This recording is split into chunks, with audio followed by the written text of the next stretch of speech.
So when we're thinking about the attributes and features of a business that really impact their exit and their transition, obviously company culture is a huge part of that. So what does that mean from your perspective? How would you define that? When we talk about company culture, what does it mean? Yeah, beyond the buzzword. Right? Beyond the buzzword. Yeah, I like it. Yeah, I mean, that's a big question, obviously, and I'm going to think about it from the good side. Okay, what is good? Yeah, we'll take the positive. Yeah, let's go positive. Yeah, culture always exists, right? It can be terrible or it can be good or something in between. So from a good company culture perspective, the way I see it is that it's defining your values, defining your purpose, and then it's the collective view on how consistently those are applied throughout the organization. So in other words, I might say that, oh, we value doing things in a certain way. We value honesty and integrity or whatever else. And so we can try to say that's our culture. We have this culture built on integrity. But if behind the scenes, the employees know that there's a lot of dishonest stuff going on, you can say all day long that's your value, but the culture is not there valuing integrity.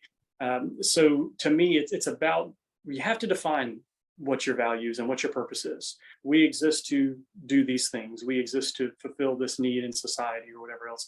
And then we have these values around that purpose. Here are the things we will not compromise. We've got to define that or you can't build anything on it.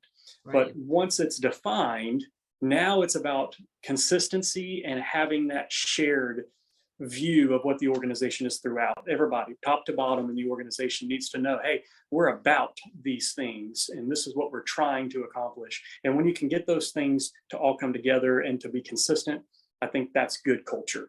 Mm-hmm. So that can vary, right? It's not like every good culture is the same. Right.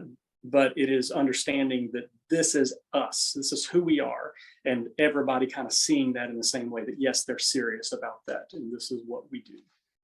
Yeah, it's kind of the same thing, when we think about branding. There's a lot of things that businesses want the general public to think about them, but it's when they actually act in that way consistently that they prove that they are that brand and that they fulfill, those values, like you said. And there's definitely a big disconnect between those brands that do actually walk the talk or walk the walk rather than just talking the talk.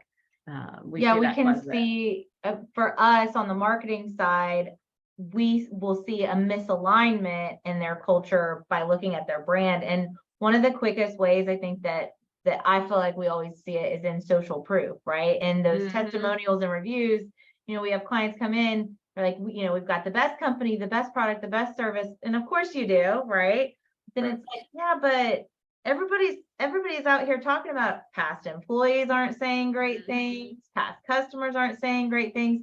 So there's a huge misalignment. And so trying to determine what is the truth of that, right? Because that doesn't necessarily mean the whole thing is shot because you've built a successful business and you've got 50 very happy employees at the moment, but trying to find that sweet spot of, okay, well, how do we, determine what is your actual brand? Because it's not just what you want it to be. It's also part of what your culture currently is internally and how you're viewed externally. So do you find that when you're working with clients that there's kind of that similar tendency in that they think that they've got A as their culture, but it actually turns out that we've got a little bit of B and C, and kind of what are some of the ways that you uncover that? So the interesting part of what we're doing with, as opposed to where you guys are interacting with them, is that we're dealing with buyers that are serious about culture, right? So it's almost like the organization is getting an audit from a potential buyer, because if you tell a buyer that, oh, look, we're conscious capitalists, we value that. We have that in our organization. We've tried to build these principles into our employee manual, all those things. I'm a big conscious capitalist. So, all of those things that would kind of go into that philosophy. But then the buyer comes in that really values conscious capitalism. And they look at the organization like, I'm not seeing that. Not it. Yeah. They're not interested in just adding another company to their portfolio. They're trying to accomplish something bigger. So they're going to have to evaluate it if that really is there. Going back to the Christian perspective of business, I mean, that's very much a big deal, because you have a lot of people that say, well, hey, we're a Christian-based business. But if you look at their vendor relationships, they're not paying their vendors on time. Their vendors don't like working with them or whatever else. Their clients feel cheated, or they've got lawsuits going on. Their employees are quitting. There's a lot of turnover. Look, you're not going to sell that to a buyer that's trying to build a portfolio of many Chick-fil-A's and Hobby Lobbies.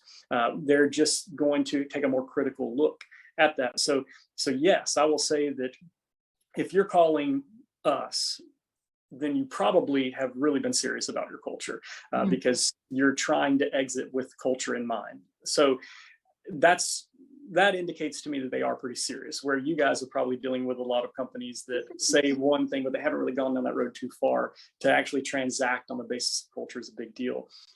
But at the same time, you're going to get a third party involved now to come in to say, do I believe that they really have these values that they're saying they have? Because we're building our entire holding company or private equity group or whatever else on this principle.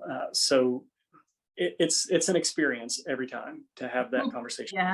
Yeah, that makes a lot of sense.